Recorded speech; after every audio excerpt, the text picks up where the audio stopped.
Hola, buenas tardes, ¿qué tal? ¿Cómo están? Son las 6:30 y ya hoy estamos a 12 de febrero del 2025 y bueno, pues aquí estamos esperándolos, espero que se vayan conectando, dándoles la más cordial bienvenida a esta transmisión de la que ustedes siempre son parte muy importante en esta comunidad. Somos la 4T Noticias. Bienvenidos todos ustedes que se vayan incorporando. En un momento más les voy a decir cuáles van a ser los temas que vamos a tratar. Y los voy saludando y dándoles la bienvenida. Mi querido Ángel Reinaldo, bienvenido, gracias por estar aquí. Un saludo muy cariñoso. User 2521, un saludo, buenas tardes, bienvenido. Simón Camarillo 5, bienvenido, un saludo, gracias por estar aquí. A ustedes, amigos. Y bueno, vamos a seguir transmitiendo para que ustedes se vayan conectando. Vamos a ir saludando a todos los que vayan llegando. Y esperemos que les guste toda la información que se va a ir tratando en este en vivo. Ángel Paredes, bienvenido, gracias, buenas tardes. Luis Félix, bienvenido, buenas tardes. Javier Torres, 472, ¿cómo estás? Un saludo. Rezam, saludos, buenas tardes, bienvenido, muy bienvenido, un saludo donde quiera que nos estés viendo y escuchando. User 8382, saludos, buenas tardes. Aldo Guilio, Arturo Trujillo, saludos a ustedes dos. Marcelino Pérez, un saludo. Euskal, saludo cariñoso, buenas tardes Euskal, bienvenido por supuesto a esta transmisión en vivo. User 9482, bienvenido, gracias por estar aquí. ¿Quién más se va uniendo a esta transmisión? User 4765, bienvenido, gracias. Y 9482, sí, gracias, buenas tardes. José Natalio Ma, buenas tardes, bienvenido. José Refugio, buenas tardes. José Refugio Moc. Huicho, saludos, buenas tardes, gracias a todos ustedes que se están conectando a esta transmisión. Huicho, mi querido Huicho, buenas tardes, saludos, bienvenido, gracias por estar aquí. Y todos los demás que se sigan incorporando. Vic, saludos Vic, bienvenido, buenas tardes. Qué bueno que estás llegando por aquí y se están conectando, están incorporándose a esta transmisión para ver la información del día en esta cuarta transformación. D5807, bienvenido, gracias por estar aquí. Pipe, bienvenido, gracias, buenas tardes, saludos. Silvia Aide, saludos, mi querida amiga, buenas tardes, gracias. José Luis Z106, bienvenido, buenas tardes, gracias por estar aquí. Qué bueno que estás incorporándote. J. Seuscal, bienvenido aquí como Papa Nena 1, gracias, buenas tardes. Quesadilla con, bienvenido, gracias. Malitzin Gala, saludos Malitzin Gala, buenas tardes. Durana 315, @ 315, saludos, buenas tardes, gracias. Villán, buenas tardes, bienvenida o bienvenido, a lo mejor, buenas tardes, bienvenido. Eugenia González, saludos, buenas tardes. Durana, ya te saludé. Abel Durán, ok, mira, Durana 315 es Abel Durán, mi querido Abel Durán, saludos, dice hasta Washington. Qué bueno que nos están viendo desde allá, desde Washington. Un saludo cariñoso a todos los paisanos que están por allá, por Estados Unidos, al igual que nuestro amigo José, que por aquí por allá nos saluda, creo que en Georgia, y siempre nos ve, por ahí debe estar seguramente. Luis Niebla 595, saludos, buenas tardes. Tem Canguro, saludos también, buenas tardes, gracias por estar aquí. Tomasa Alcántar, saludos, gracias, bienvenida. Rogelio Legaria, saludos, buenas tardes. Ismael Cruz, José HP, saludos, buenas tardes. Gustavo Pérez, M422, saludos, buenas tardes. Marilu Tefil, gracias, buenas tardes, bienvenida. USA 399963, buenas tardes, gracias, qué bueno que estás aquí. Don Juan Larios, bienvenido, buenas tardes, gracias, qué bueno que estás incorporándote aquí con todos a este canal, a esta transmisión en vivo, y bienvenidísimo. Mirna Marisela, José Luis, buenas tardes a los dos, buenas tardes, gracias. Alejandro Martín, Gustavo Pérez, gracias, buenas tardes, saludos. Yes Pulido, Damián BM, saludos, buenas tardes. Qué bueno que están incorporándose. Rufina Román 8, bienvenida, gracias, buenas tardes. Un saludo y gracias por los likes, mi querida Rufina Amán, gracias por darle like a este en vivo. Y pues Rul, un saludo Rul, a Antonio Vázquez, gracias, buenas tardes. Henry, el Papo Monte, saludos, buenas tardes. Mi querido amigo Durán, desde Estados Unidos, de Washington, gracias por tus likes. Mel, saludos, gracias, buenas tardes. Rosa Romós, Víctor González, saludos, gracias. Adela de los Santos, buenas tardes, saludos a ti, Adela, gracias por estar aquí, un saludo. Luciano Castro, saludos, buenas tardes. Bueno, amigos, vamos a empezar a darle a esta información del día de hoy, dándoles la más cordial bienvenida, un abrazo, un saludo muy cariñoso a todos los que nos están viendo desde México o como nuestro amigo desde Estados Unidos, y a todos los que nos siguen desde allá y desde otros países, por supuesto. Espero que nos estén viendo, escuchando y que se estén integrando a esta comunidad de Somos la 4T Noticias. Bueno, vamos a hablar el día de hoy acerca de las causas detrás de la deuda que tiene Petróleos Mexicanos. Es un aspecto muy importante lo que se ha ido recuperando, lo van a ver el día de hoy de lo que vamos a hablar, cómo se ha ido recuperando esta deuda que se adquirió en la época neoliberal con Petróleos Mexicanos. De una manera muy responsable se estuvo manejando la petrolera, y cómo esto ha ido cambiando a lo largo del periodo de gobierno de la Cuarta Transformación. Entonces, muy importante lo que vamos a estar tratando. Se dieron informaciones muy importantes en la conferencia mañanera, que las vamos a presentar aquí para que ustedes estén enterados de todo lo que tiene que ver con la historia de cómo se manejó mal Petróleos Mexicanos con las patas, realmente de una manera completamente irresponsable, para tratar de destruir la empresa creada prácticamente por el Estado mexicano en la época de Lázaro Cárdenas. Cómo se le dejó perder, se le tiró y se le endeudó de una manera completamente irresponsable, y también pues quienes salieron beneficiados, ¿no? Podemos suponer, en lugar de rescatarla, en lugar de aprovecharla, lo que pasó. Bueno, vamos a hablar de todo este tema. Hay mucho de qué hablar en este aspecto, hay mucho de qué hablar. Y luego también vamos a hablar de esta crítica que ha habido de parte de los panistas, también está relacionada con el petróleo, que a los panistas se les ha hecho muy fácil estar criticando el precio de las gasolinas, diciendo que según ellos debe de bajarse a 20 pesos por litro, según ellos, porque dicen que quitarle los impuestos automáticamente bajaría el precio a 20 pesos. Para ellos es muy fácil, y además pues la verdad es que deberían tener la cola más corta para tener la lengua tan larga, ¿no? Y vamos a ver por qué lo digo. Les voy a presentar datos sobre la inflación en relación al precio de la gasolina, cómo ha ido cambiando a lo largo de los gobiernos, desde Vicente Fox hasta el gobierno de Andrés Manuel López Obrador, para que nos vayamos poniendo realmente en la realidad y para poner en su lugar a estos panistas. Y bueno, con todo este bagaje de todas las cosas que tienen que ver con la crisis de lo que es la deuda, el problema de la deuda de Petróleos Mexicanos, ¿qué es lo que está haciendo la Cuarta Transformación? ¿Qué es lo que ha hecho desde que está en el gobierno? ¿Y qué es lo que está haciendo el gobierno actual de la presidenta Claudia Sheinbaum relacionado con este problema, para reducirse, para controlarse?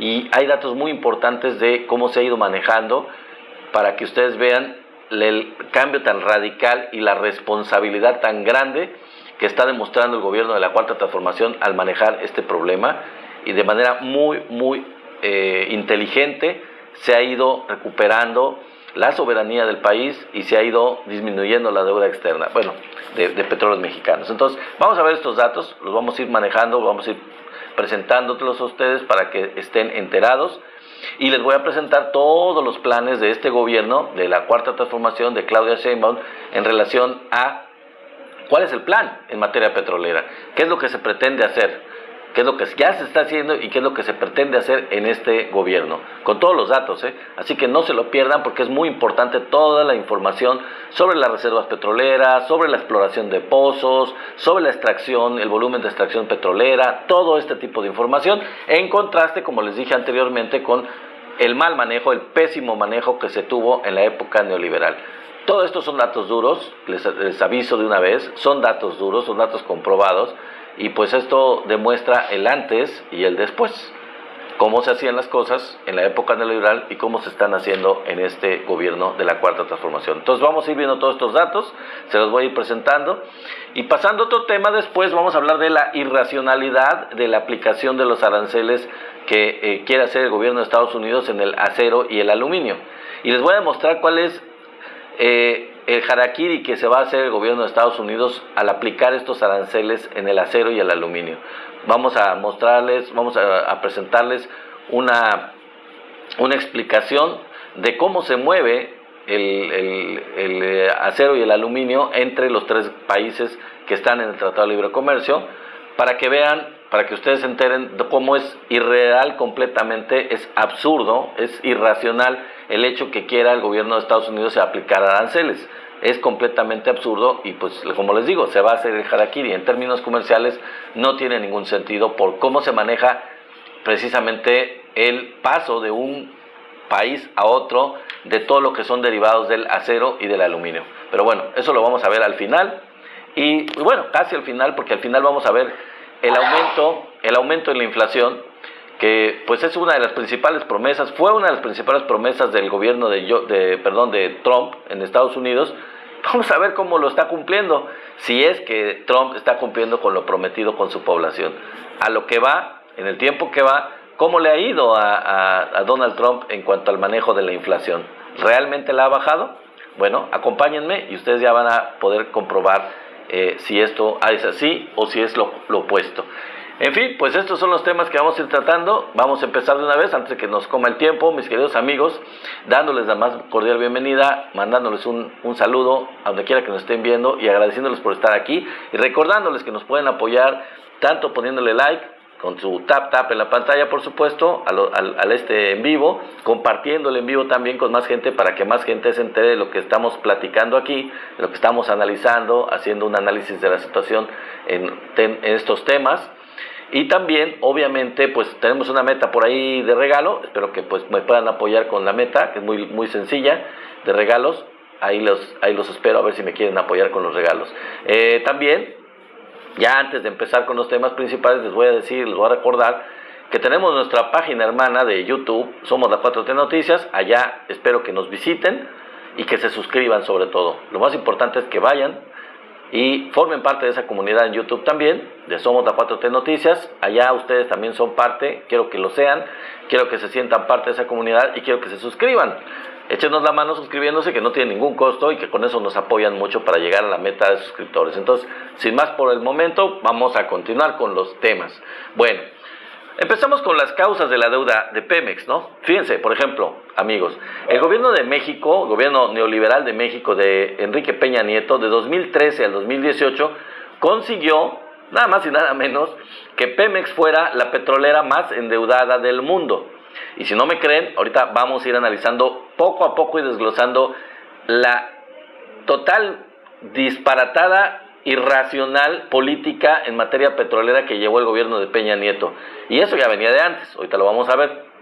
Un gobierno nefasto, entreguista, que había prometido muchas cosas en materia petrolera con su reforma energética y que en realidad pues hizo todo lo contrario, dilapidó todo lo que es el manejo de la industria petrolera. Vamos a darles algunos datos duros, ahí les van. Fíjense qué tan ineficiente puede ser un gobierno. La deuda de Pemex creció del 2013 al 2018, todos estos datos son del 2013 al 2018. Bueno, la deuda de Pemex creció más de 100%, en un sexenio, más de 100%. La inversión de la empresa decayó en 55%, o sea, Pemex redujo su inversión en toda la materia, en todo lo que tiene que ver con el manejo de la industria petrolera. La inversión que hizo Pemex fue 55% menos. La perforación de pozos petroleros se redujo en un 87%. Imagínense, ya no perforaban nada, ya no buscaban, ya no exploraban. Ok. La producción del petróleo, la producción como tal, es decir, la extracción como tal del recurso, cayó en 28% y la de gas en 22% durante esos años, esos 5 años. La producción de gasolinas se contrajo en 51% y la de diésel en 61%. Acuérdense que la idea de esos gobiernos neoliberales era Pues no importa, sale más barato, cómprenlo en Estados Unidos en lugar de producirla aquí. Entonces, obviamente, se contrajo la producción de gasolina, de diésel y de gas. Y ya les di los porcentajes, 51 de gasolina y 61 menos en gas. Pues entonces, imagínense nada más la desfachatez de este gobierno de Peña Nieto. Pero ya venía de antes, ahorita lo vamos a ver. Y la pregunta que yo hago en relación a esto es, a ver, lógicamente, analicémoslo, amigos. Si te endeudas más, si tú como persona, o en este caso un gobierno, se endeuda más, o una industria, como en esta la petrolera, se endeuda más, pues ¿para qué lo hace?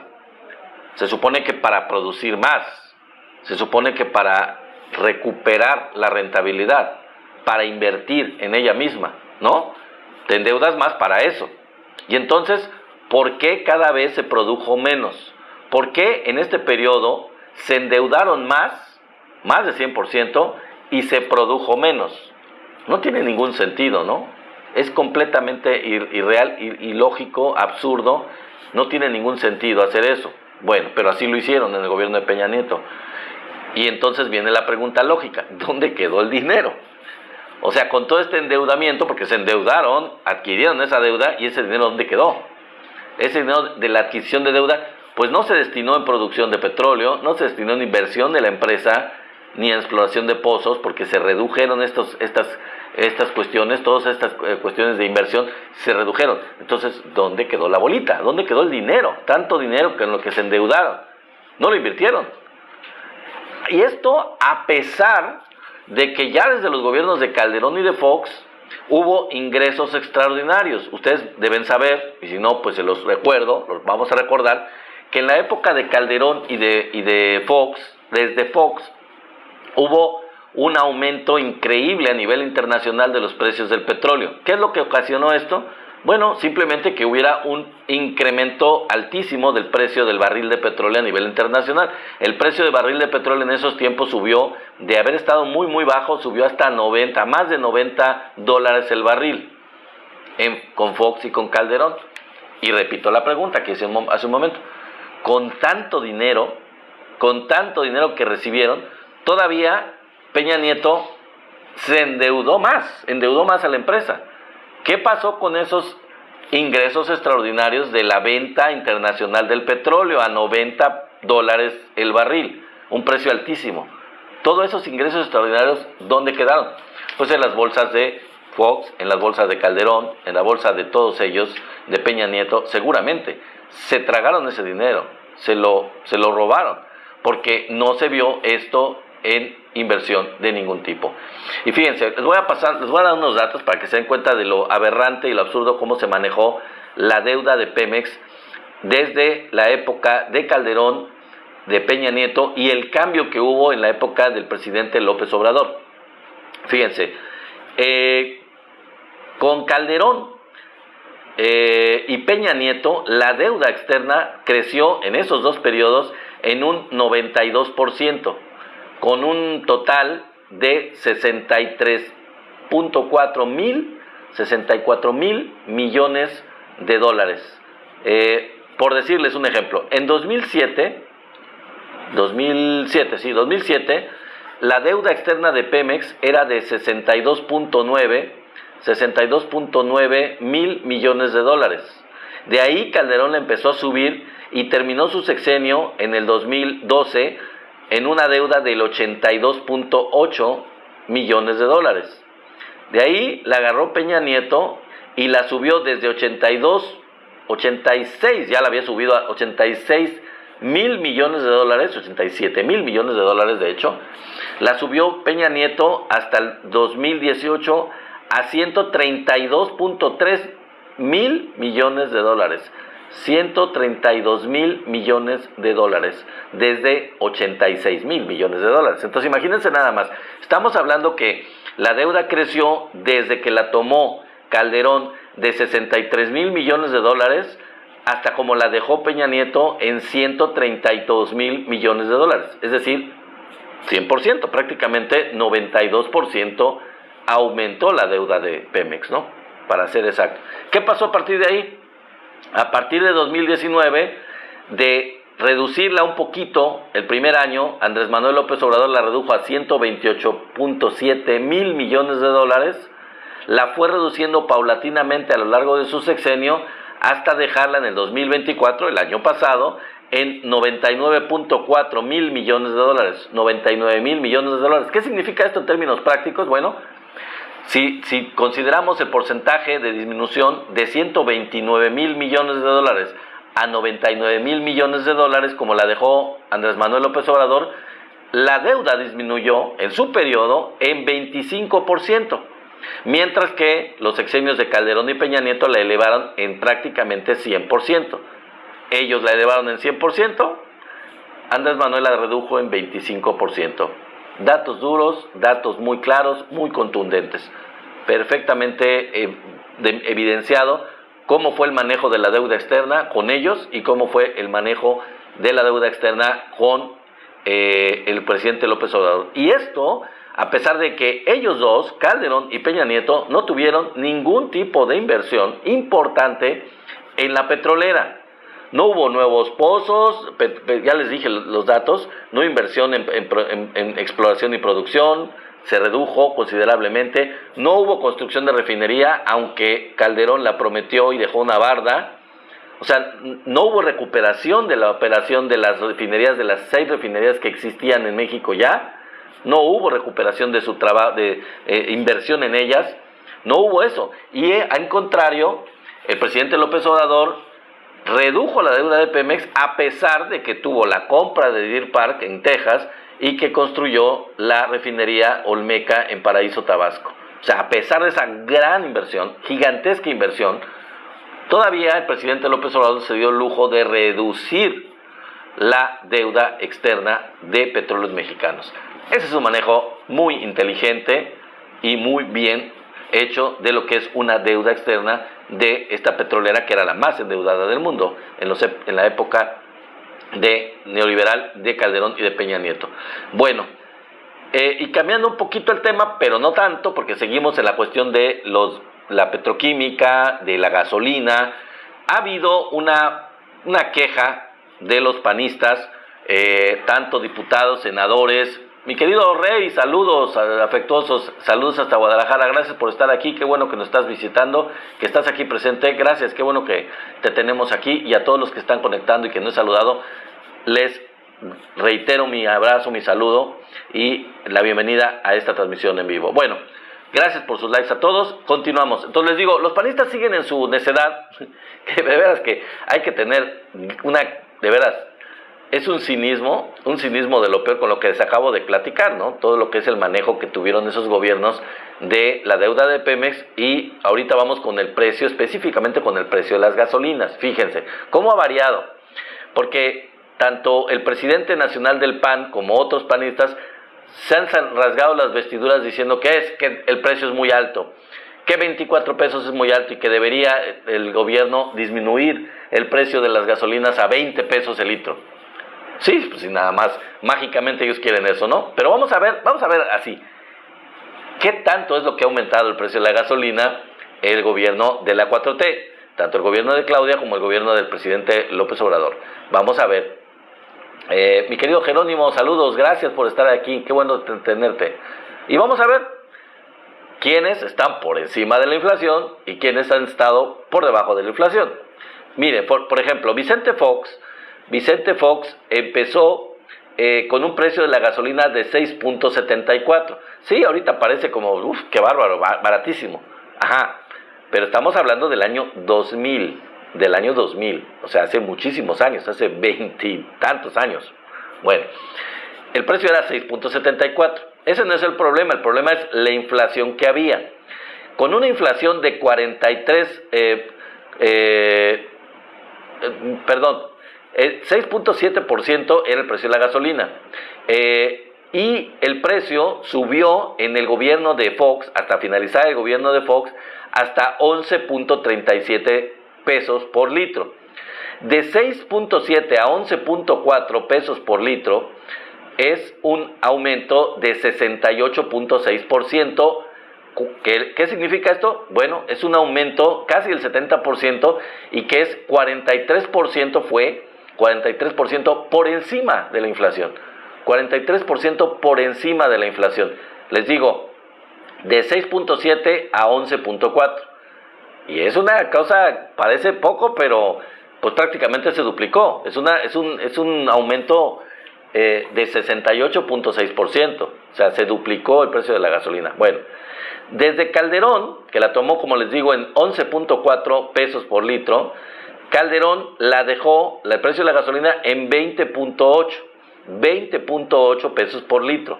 Bueno, ¿qué significa esto? Un aumento del 83%, todavía mayor que con Calderón, que con Fox. Calderón lo aumentó en 83% el precio de la gasolina. ¿Qué significa esto? Bueno, ese 83% fue 58% mayor a la inflación. Superó 58% arriba de la inflación. ¿Ok? ¿Hasta ahí vamos bien? Bueno, entonces, el presidente López Obrador tomó el gobierno con un precio de la gasolina de 20.81 pesos por litro.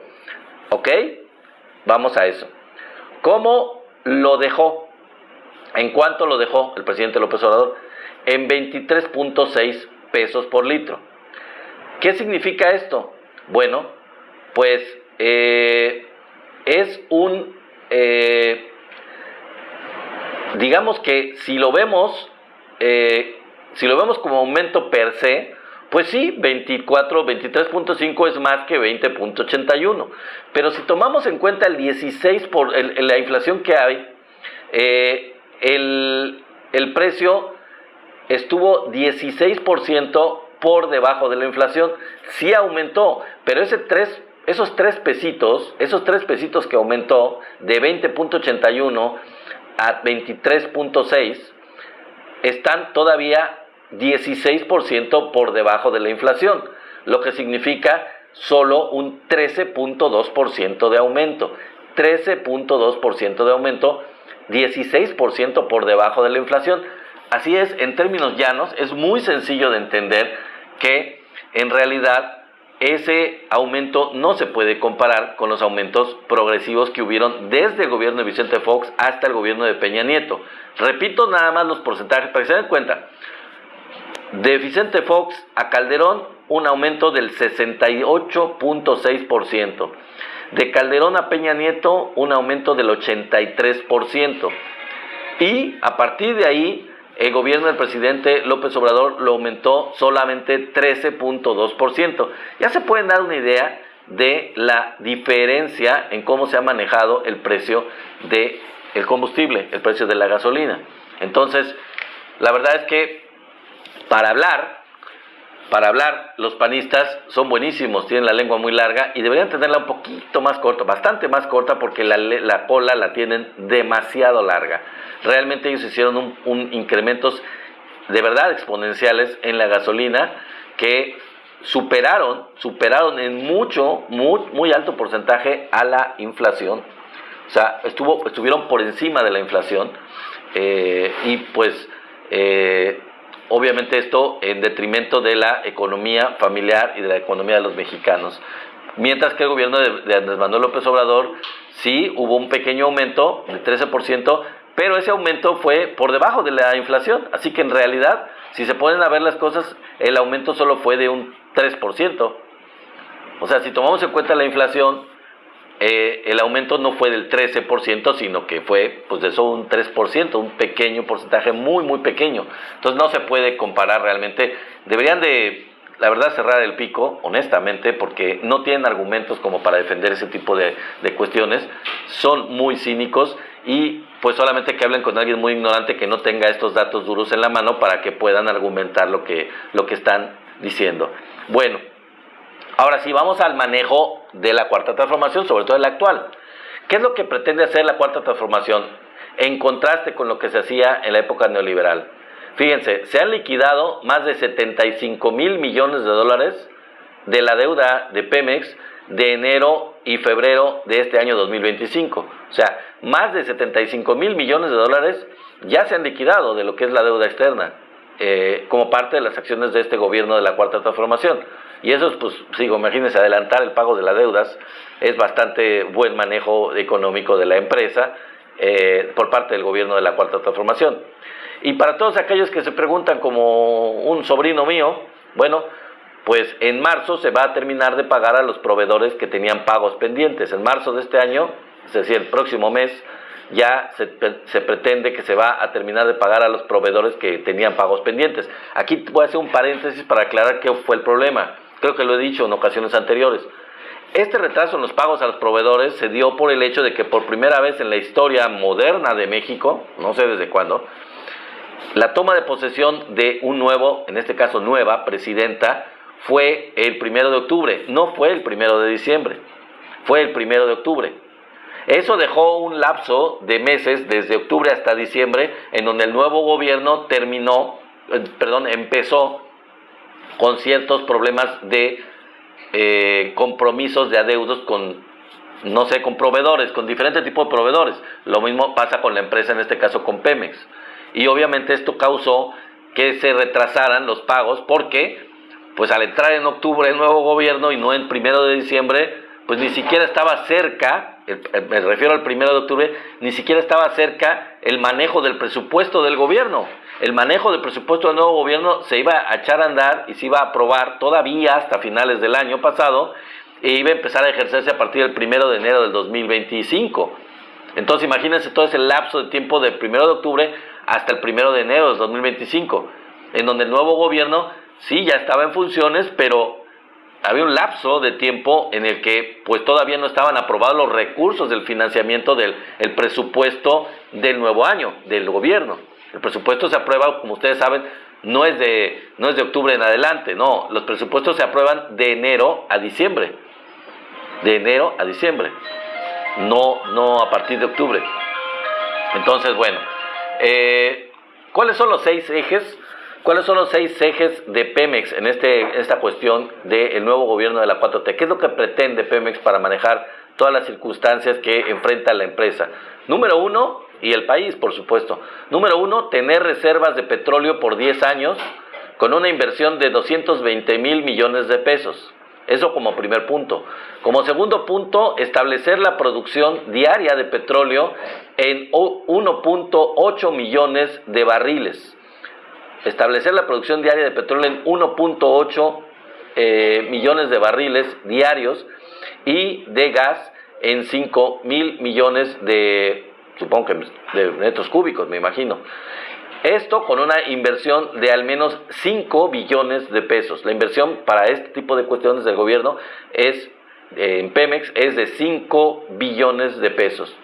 Número 3, se garantiza la refinación, el gobierno garantiza la refinación de combustibles suficientes para el abasto de gasolina, turbocina, diésel y gas.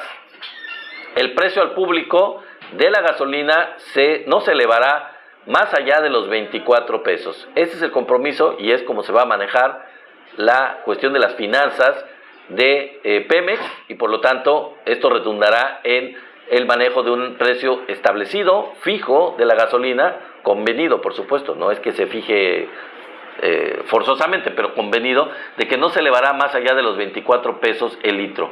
El número 4 es la recuperación de la petroquímica. Ya se ha trabajado en el gobierno del presidente López Obrador en esto y se ha ido recuperando. Estuvieron recuperándose la petroquímica, las refinerías que estaban completamente abandonadas y estaban produciendo muy poco, se van a recuperar por completo. El número 5, logística segura, mantener el combate al robo de combustibles. Se hizo muy bien en el gobierno del presidente López Obrador. Esto va a continuar para evitar y controlar totalmente el huachicol. Número 6, la generación de energías limpias. Ahora se le va a meter también cierta importancia y presupuesto a lo que es la generación de energías limpias, como alternativa, por supuesto, a la del petróleo. Luego, les voy a mencionar algunos de los datos que dieron en la conferencia mañanera, que es muy importante de todo este plan que tiene que ver con la exploración petrolera. Bueno, la idea es incrementar las reservas para tener, como les dije hace un momento, por lo menos 10 años de consumo asegurado. ¿Cómo se va a hacer esto? Bueno, 269 pozos exploratorios dentro de 6 proyectos estratégicos. Ahorita les voy a decir cómo se van a llamar esos 6 proyectos estratégicos, pero se trata de 269 pozos exploratorios, 38,000 kilómetros cuadrados de estudios sísmicos, 220,000 millones de pesos en inversión en exploración, 220,000 millones de pesos en inversión en exploración. Digo, un aumento porque en los gobiernos anteriores, sobre todo en la época neoliberal, no se invertía en exploración, no se invertía en extracción, no se invertía en nueva infraestructura, no se invertía en petroquímica, no se invertía en nuevas refinerías, bueno, no se invertía en nada realmente, se redujo la inversión en todos los aspectos. Aquí va a haber un aumento. 2,000 millones de barriles de petróleo es nuestra meta a localizar en el subsuelo. Fíjense, eso es muy importante. Hay una meta de volumen de barriles que deben de localizarse en el subsuelo. Con toda la riqueza de yacimientos petroleros que se sabe que existe, la meta es llegar a tener 2,000 millones de barriles dentro de que se localicen, pues, como reservas en el subsuelo. ¿Cómo se llaman los proyectos estratégicos? Bueno, son 6, les dije, se llaman Integral Veracruz, Huichapa, Comalcalco, Uchuquil, Calavil y Campeche Oriente. Y están, ya se imaginan ustedes, los estados están ubicados en los estados de Veracruz, el estado de Tabasco, el estado de Chiapas y el estado de Campeche. ¿Ok? Entonces, dice el gobierno, dice el director de Petróleos Mexicanos, que estaremos produciendo 1.8 millones de barriles diarios de hidrocarburos líquidos a lo largo de todo el sexenio. Esa es la meta y eso es lo que se va a estar produciendo, no más que eso. Dentro de esto se va a estar haciendo 2,036 perforaciones y 1,300 reparaciones mayores. También 12 proyectos estratégicos que aportarán el 61% de la producción. Aquí en este aspecto ya están incluyendo, les dije los que estaban en tierra, pero ahorita estoy incluyendo los que van a estar en la zona marina. Son en total 12 proyectos estratégicos y ahorita les voy a decir cuáles son estos 12 en zonas marinas. Ahora sí se va a invertir en zonas marinas, no en proyectos extranjeros, no, nacionales, de Petróleos Mexicanos nacionales. Ok, continuamos. 1.6 billones de pesos de inversión y los ingresos derivados de la producción se estiman, fíjense, en nada más y nada menos que 5 billones de pesos. En eso se estiman los ingresos que se van a derivar de la producción, en 5 billones de pesos. ¿Cuáles son los proyectos estratégicos? Bueno, están ubicados en diferentes partes del Golfo de México, unos en la parte del sur del Golfo de México, enfrente de las costas de Veracruz, de Tabasco y de Campeche, pero también hay otros que están en la parte de enfrente de lo que es Tamaulipas. Eso es muy interesante porque pues ya saben que con esto del cambio de nombre de la plataforma continental de Estados Unidos de Golfo de América, pues existe el run run y existe la intención de Donald Trump de ponerle las garras a el Golfo de México, sobre todo en la parte de los yacimientos petroleros. Pues no, México ya puso el pie adelante, ya se está anticipando y está teniendo proyectos estratégicos que están estudiados, que están, establecidos, que se tienen proyectados en muchas partes del Golfo de México, de nuestra zona limítrofe, nuestra zona territorial, y algunos de ellos están en la zona cercana de Estados Unidos, que es en nuestra parte de Tamaulipas, para, de una vez empezar antes de que los gringos empiecen a tratar de invadir.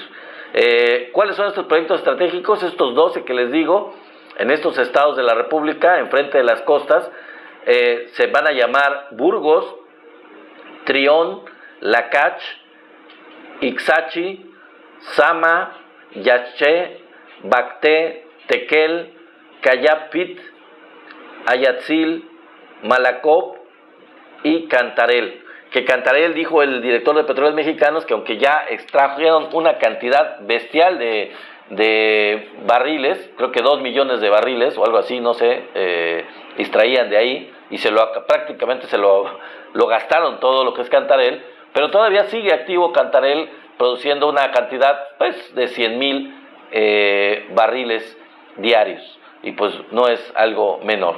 Pero bueno, continuemos.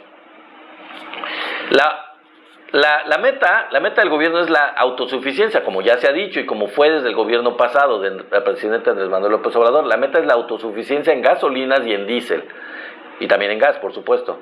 Nos enfocaremos, dice el gobierno, en 3 objetivos: la producción de gasolina, diésel y turbocina,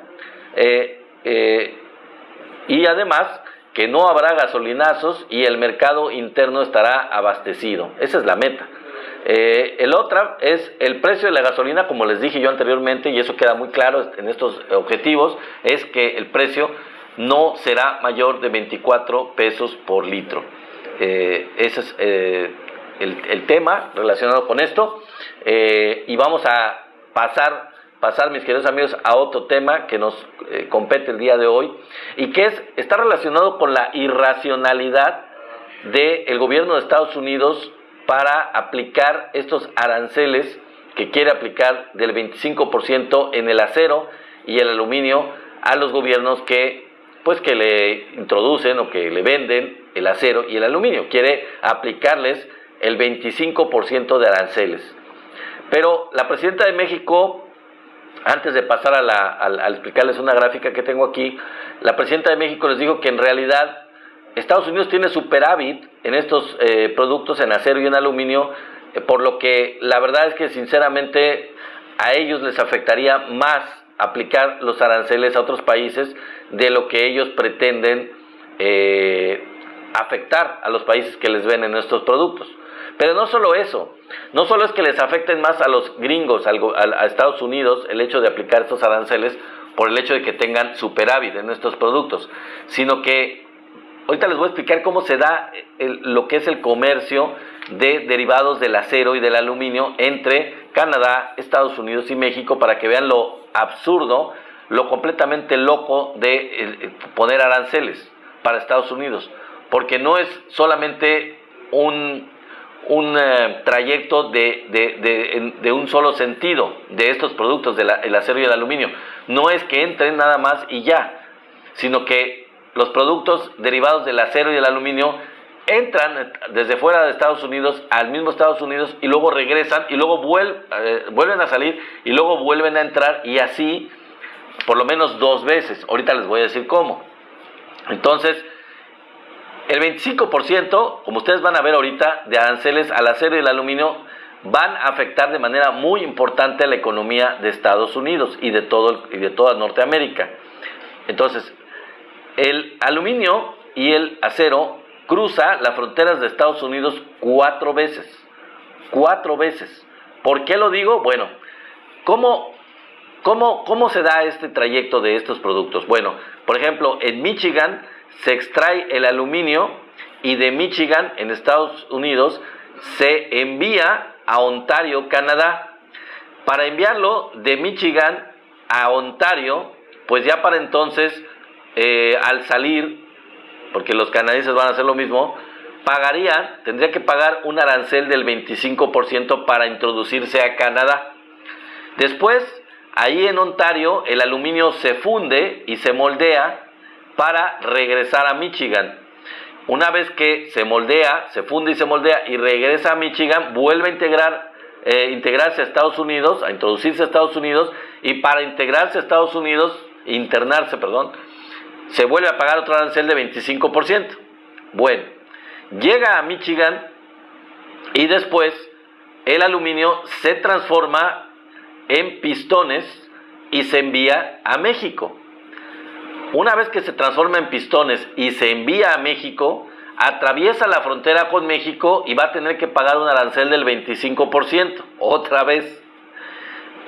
Y luego, en México, se transforma, se utiliza ese pistón en lo que se deriva en los vehículos, etcétera, en que utilizan ese pistón, y entonces vuelve a regresar a Estados Unidos, y al regresar e internarse otra vez en Estados Unidos, ¿qué creen? Vuelve a pagar un arancel del 25%, para entonces llegar a Wisconsin, en Estados Unidos, en donde se detalla el pistón y se regresa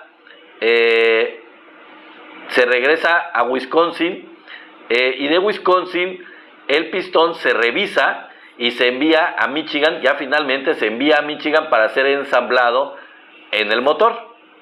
Ya se ensambla en el motor y bueno, si no mal recuerdo, si no me falla la memoria o lo que sea, ese motor ensamblado en Michigan, pues me imagino que no se queda ahí. También seguramente debe salir para poderse llevar a las plantas armadoras en México, en donde se arman los vehículos ya con los pistones dentro del motor y con el motor completo, y ahí ya como parte del motor regresa el vehículo armado ya terminado para venderse en Estados Unidos, y tendría que volver, y aquí ya no aparece, pero tendría que volver a integrarse a Estados Unidos, regresar ya como vehículo con el incremento del arancel, nuevamente aplicado el arancel para la entrada de los vehículos desde México hasta Estados Unidos. Es una total locura, es una absoluta locura. Por lo menos aquí conté 4 veces que se le aplicaría un arancel del 25%, porque esos productos del aluminio y del acero cruzan la frontera entre Estados Unidos, primero con Canadá, luego de Canadá regreso a Estados Unidos, luego de Estados Unidos a México, luego de México a Estados Unidos, y luego, todavía después de esas 4 veces, yo creo que todavía cruzarían rumbo hacia México ya con el motor terminado, y luego ese motor ya dentro de un vehículo regresaría a Estados Unidos. Dice Antonio Sotelo, fueron 6 veces, así es. Serían por lo menos 6 veces, multipliquen eso a cómo les terminaría quedando el precio del vehículo en Estados Unidos, a cuánto tendrán que pagar el precio de los coches en Estados Unidos los compradores, los clientes, ya con todos estos impuestos aranceles que se le han estado poniendo a todos los derivados, a todas las materias primas que se utilizan para estos pistones o para estos motores o para estos vehículos. Entonces ya se pueden imaginar lo ilógico, lo absurdo, lo irracional que es todo esto de los aranceles. Bueno, vamos a ver si los aplica, pero se estarían haciendo el harakiri. Y bueno, el último tema tiene que ver con la inflación. La inflación relacionada con Estados Unidos. Porque, como les dije yo en la introducción, una de las promesas más importantes del gobierno de Trump, cuando fue candidato a la presidencia, uno de los compromisos más grandes que hizo con su electorado, que yo creo que sirvió para convencer a muchos incautos de votar por él, fue disminuir la inflación. Y a lo mejor si sus estrategias económicas hubiesen sido otras de las que quiere aplicar, pues a lo mejor podríamos pensar, bueno, igual y lo consigue, y consigue bajar la inflación, pero lo que él pretende hacer es muy claro que va a aumentar la inflación. De hecho, ya está aumentando la inflación, y no porque hayan entrado en vigor estos aranceles, porque en realidad, pues los aranceles todavía están en amenaza. Hasta ahorita son solo amenazas. En realidad, pero con esas amenazas, ya los precios en Estados Unidos de los productos en general se han ido a la alza. Ya la inflación empezó a despuntar, empezó a elevarse. Fíjense, por ejemplo, la inflación aumentó un 3% en enero respecto al año anterior. En el mes previo fue de 2.9%. Ahorita les voy a dar los datos específicos más puntuales. Y Trump culpa de esto a Biden. Y ahorita les voy a demostrar en una gráfica del mismo Estados Unidos que pues es un cinismo de lo peor el hecho de que culpe a Biden, porque será Sleepy Biden o lo que sea, pero Biden, con todo su mal manejo y con todos los problemas que haya tenido de salud y de que se le iba la puerca al monte, pues lo que se ve en estas gráficas en cuanto a la inflación, pues no estaba haciéndolo mal, al menos al final de su gobierno no le estaba yendo tan mal en la cuestión del manejo de la inflación. La derecha es la hueva, sí. Bueno, gracias mi querido Lennon Painter. Bueno, la simple amenaza, les digo, la simple amenaza de los aranceles que está haciendo Donald Trump con sus amenazas de ponerle arancel a todo el mundo literalmente. Lo único que está haciendo en la economía de Estados Unidos, ya no digamos la del mundo, en Estados Unidos es incrementar la inflación, aparte de afectar el precio del dólar, la cotización del dólar, aparte de afectar la bolsa de valores de Nueva York, una serie de problemas. Lo que realmente ya es afectando la inflación, y ahí les van los datos. Miren, Por ejemplo, ahí les va. Ustedes saben, en 2024 estaba como presidente Joe Biden. Fíjense, por ejemplo, en enero, la inflación en Estados Unidos en enero del 2024 estaba en 3.1%. Después, en febrero, subió a 3.2%. Y en marzo subió a 3.5%, que fue la mayor que tuvo, al menos en el último año, el año pasado. Ya no hablemos de los años anteriores de Biden. Biden lo subió la inflación de 3.1 en enero a 3.5 en marzo, ¿ok? Y hasta ahí llegó al tope. A partir de ahí, Joe Biden, no sé qué es lo que hizo, no tengo idea, pero culparlo, la verdad es bastante estúpido de acuerdo a estos datos. Porque a partir de marzo del 2024, la inflación empezó a bajar. En abril bajó a 3.4, en mayo a 3.3, en junio bajó hasta 3% la inflación, ya 3 puntos menos, o 3 decimales menos para ser exacto, y luego en julio del año pasado bajó a 2.9% la inflación. Luego en agosto bajó hasta 2.5% la inflación. Fue lo más que logró bajarla Biden en agosto del año pasado, 2.5%. Bueno, no, todavía en septiembre la bajó a 2.4%, que fue lo mínimo, 2.4% llegó a estar la inflación, que fue lo más bajo que registró Biden. Pero el problema es que ya a partir de ahí, Biden empezó a padecer de un incremento progresivo en la inflación. Ya al final de su gobierno, desde septiembre del año pasado hasta diciembre del año pasado y enero. Bueno, en enero ya es culpa de Trump realmente. Entonces, por ejemplo, de septiembre, que tenía 2.4 en el gobierno de Biden, subió en octubre a 2.6. Después en noviembre subió a 2.7. En diciembre subió otros 0.2 a 2.9%, para finalmente ubicarse en enero en 3% la inflación.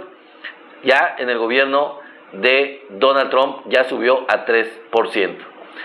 A lo que se ve ahorita, no hay datos de febrero, evidentemente, pero lo que se está viendo ahorita en las cadenas comerciales y en todo Estados Unidos es que esto se va a disparar. Este porcentaje se va a elevar más. Y la verdad es que esta gráfica lo que indica es que al menos de marzo del 2024 hasta septiembre del mismo año, pues Joe Biden logró disminuir bastante la inflación de 3.5 hasta 2.4. Fue más de un punto porcentual. Ya después se le disparó otro 0.5, otro medio punto prácticamente hasta 2.9, pero Biden... Pero ya no es culpa de Biden lo que pase a partir de enero.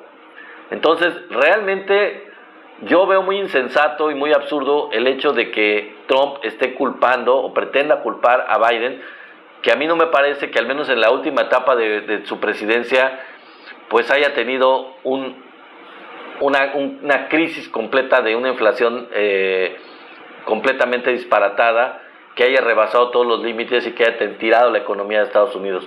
En estos datos, la verdad, sinceramente, no se observa. Lo que sí es que ya hay repercusiones muy claras en los almacenes, en los centros comerciales y en los precios de los productos de todas las cadenas comerciales en Estados Unidos que están a la alza. Y que esto todavía no se ha reflejado porque todavía la inflación del mes de febrero no ha concluido. Pero yo les apuesto lo que quieran que cuando termine el mes de febrero y se incluya el mes de febrero en estas gráficas de la inflación, el porcentaje de inflación, estoy casi seguro que va a subir bastante de lo que está en enero, del 3% que está en enero. Yo estoy seguro. Y eso, a pesar de que no se han aplicado realmente los aranceles que amenaza Trump. Pero lo que decían algunos analistas es que el problema de la inflación que se está viendo en Estados Unidos ahorita, que ya se está observando, es que es el resultado solo de la expectativa de lo que va a pasar con la aplicación de los aranceles. No es con la realidad de su aplicación en sí. El problema es que hay dos etapas, hay dos situaciones con la con los aranceles. Una es la amenaza, que lo que hace es que altera el mercado y por lo tanto altera los precios, porque la expectativa de su aplicación es lo que asusta a la gente, asusta a los proveedores de servicios, asusta a los vendedores, a las cadenas comerciales, y hacen que ellos, nada más de grapas, nada más porque sí, suban los precios. Y la otra es que ya una vez aplicando los aranceles, los proveedores de servicios, las cadenas comerciales, quienes ofrecen los productos, no les quede otro remedio que subir los precios ya como resultado de la aplicación de los aranceles. Lo que ya está pasando ahorita es que solo con la expectativa de su aplicación, solo con eso, ya se está viendo un aumento de precios. Y lo dije el día de ayer, ya hay cadenas, hay videos que se ven en internet en donde hay cadenas comerciales en Estados Unidos que tienen en los precios, en los anaqueles, tienen un logotipo a un lado de los precios en donde se ve que hay un incremento del precio y ellos ponen una etiqueta en donde dice yo lo hice y ponen la fotografía de Donald Trump. Eso hacen para protegerse en imagen las cadenas comerciales, para decir miren por qué estoy subiendo los precios o por quién estoy subiendo los precios. Y les digo, eso todavía no hay un resultado económico que los esté obligando a subir los precios, que yo sepa, al menos. Porque los aranceles no están provocando eso porque no se han aplicado. Pero una vez que se apliquen, entonces sí, ya las cadenas comerciales se están preparando para que no les afecte el incremento de precios que ellos mismos van a tener que verse obligados, se están viendo obligados a hacer en lo que son sus ventas. Sus ventas evidentemente se van a ver afectadas, van a reducirse sus ventas porque la gente pues se va a rebelar y no va a querer pagar el diferencial de un 25% más en los precios o un 50% más en los precios de los productos, dependiendo de cuál arancel o de cuál producto sea el que la gente esté comprando. Pero de que les va a afectar, pues les va a afectar. Y de que va a subir los precios, les digo, insisto, ya están subiendo los precios. O sea, ya la inflación en Estados Unidos ya está subiendo. Y les digo, no sé si los economistas de Estados Unidos o la gente de la Secretaría de Comercio de Estados Unidos, los asesores de Donald Trump, no lo están viendo, no lo quieren ver, o les vale, o no les importa, pero ya se está viendo desde ahorita, sin aplicar los aranceles, lo que va a pasar. Porque ya está pasando. O sea, no se necesita ser un genio para darse cuenta lo que va a provocar estos aranceles. Ya se ha estado diciendo. Lo ha dicho la presidenta de México, lo han dicho los canadienses también, y bueno, pues han advertido de eso. O sea, en el caso particular de México, pues sí hay una codependencia y sí el aumento de aranceles va a afectar a las dos o a las tres economías, pero al tener superávit comercial México con Estados Unidos y Canadá con Estados Unidos, pues la verdad es que a quien más va a afectar estos aranceles va a ser a los consumidores de Estados Unidos, porque quieran que no, y lástima por ellos, pero ellos dependen más de los productos que nos compran a nosotros de lo que nosotros dependemos de los productos que les compramos a ellos. O sea, aunque sea un poco, aunque sea mucho, pero en general es más. El superávit es bastante considerable en la relación bilateral, en la relación comercial de México con Estados Unidos y de Canadá con Estados Unidos.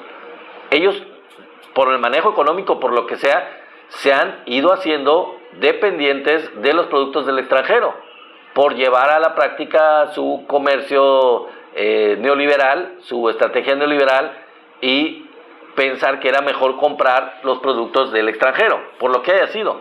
Pero ellos lo hicieron así, ellos no pensaron en su mercado interno, como lo hicieron los chinos, de manera muy fuerte, muy contundente, muy estratégica desde hace ya muchísimos años, muchos años, y por eso es que tienen esa economía pujante, tienen ese consumo interno tan fuerte, y por eso es que invaden el mundo con sus productos y no tienen dependencia de los productos de otros países. Prácticamente ellos no tienen dependencia con nadie, porque lo que hicieron fue cerrarse al mundo primero, fortalecer su mercado interno, fortalecer su autosubsistencia, producir todo ellos primero y luego invadir el mundo con sus productos, exportar a todo el mundo productos.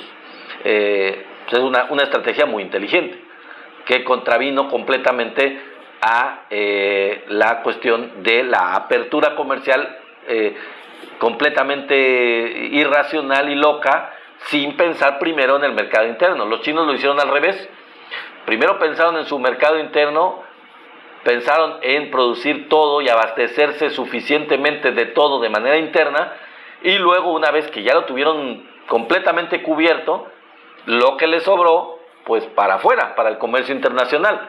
Y ahora sí, entrarle al libre mercado de manera viable, de manera sustentable para su población, de manera pues bastante inteligente, yo diría, ¿no? Muy, muy inteligente. Y eso es un poco lo que pues deberían hacer todos los países, pero con la teoría neoliberal, al menos desde los años 80 más fuerte, pues la verdad es que los países no hicieron eso. La mayoría de los países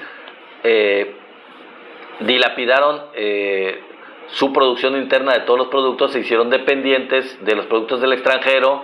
En la libre competencia y en la apertura de mercados, en la apertura de fronteras, pues el más fuerte se impuso en todos los productos, los monopolios se hicieron más grandes, más fuertes, invadieron mercados y destruyeron economías y destruyeron producciones internas de los países, ¿no? Aquí, por ejemplo, en México pues se producía todo. Antes de la entrada del modelo neoliberal, aquí había producción de ropa local, había producción de juguetes, había jugueterías locales, había manufacturas de todo tipo, había vehículos hechos en México, sigue habiendo, hechos en México, pero había marcas nacionales, en fin, o sea, todo se producía, realmente todo se producía en México.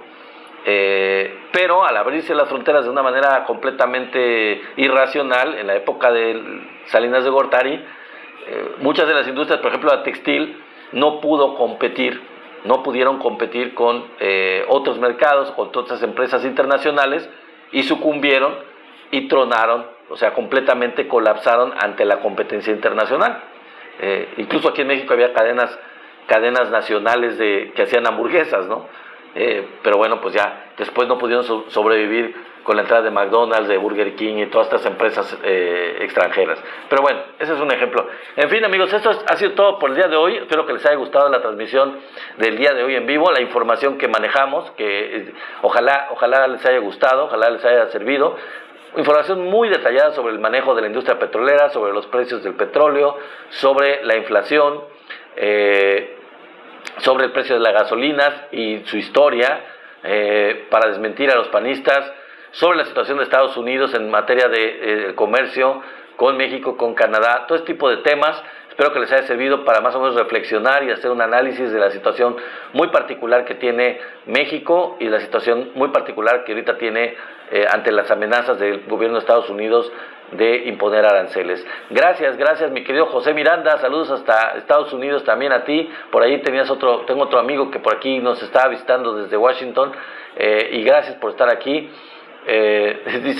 Dice por ahí, los periodistas todo lo querían privatizar, hasta su madre la privatizaron. Sí, pues solamente eso les faltó, y quizás sí lo hicieron y no nos dimos cuenta, mi querido amigo. Claro. Sí, muy bien, muchas gracias por el comentario, mi querido José Miranda, gracias. Gracias a todos ustedes, muchas gracias. Espero que ya no cosechamos regalitos por ahí, no importa. Ya será el día de mañana, que es el día último de esta semana que vamos a transmitir en vivo. Espero que nos acompañen, por cierto, el día de mañana con la información que tengamos, que logremos tener. Por ahí yo creo que va a ser muy interesante, porque voy a poner un testimonio muy interesante el día de mañana, a ver si me acompañan. Buenas noches, mi querido Jerónimo, gracias y gracias por estar aquí, por tus comentarios muy apropiados, muy buenos, muy prudentes, muy puntuales. Gracias a José Miranda también, como siempre, acompañándonos. Gracias a todos los que han estado aquí, les agradezco mucho su presencia. Y recuerden, si no vieron este video completo, si llegaron tarde, vayan a la página de Somos la 4T Noticias, ahí lo pueden ver todo completito, ahí lo tenemos grabado, y los de los días anteriores, cualquiera que quieran. Y por favor, una vez que vayan allá, suscríbanse, nos ayuda mucho suscribiéndose. Si no lo han hecho, mi querido Jerónimo, si no lo has hecho, o cualquiera que no lo haya hecho de los que están aquí, pues acuérdense que son ustedes parte de esta comunidad, somos la 4T Noticias, y pues que lo son igual aquí en TikTok, y espero que lo sean también allá en YouTube. Vayan a YouTube, a nuestra página, y por favor, pues aprovechen para ya que están ahí suscribirse. No cuesta nada, es nada más un ratito que vayan por allá y se suscriban, y con eso aumentar el número de suscriptores nos echas mucho la mano para poder incrementarlo y llegar a la meta. No nos falta mucho para llegar a la meta de suscriptores. Entonces, se los pido ahí el favor, y les agradezco mucho su presencia aquí. Gracias. Mira, otro amigo desde California, desde la Puente, California, dice. Gracias, mi querido Alfredo Cervantes. Muchas gracias por tu comentario. Te esperamos mañana y todos los días aquí en estas transmisiones. Recuerden, estas transmisiones en vivo son todos los días de lunes a jueves, desde las 6:30. 6:30, 7:30, tenemos una cita aquí. Entonces, vayan allá a la página de YouTube si no lo han hecho, suscríbanse, mi querido amigo Jerónimo, tú también, mi querido amigo Alfredo Cervantes, si no lo has hecho, te invito a que vayas a la página de YouTube de Somos la 4T Noticias, veas las transmisiones anteriores que no hayas visto, también allá están grabadas, puedes verlas cualquiera que quieras.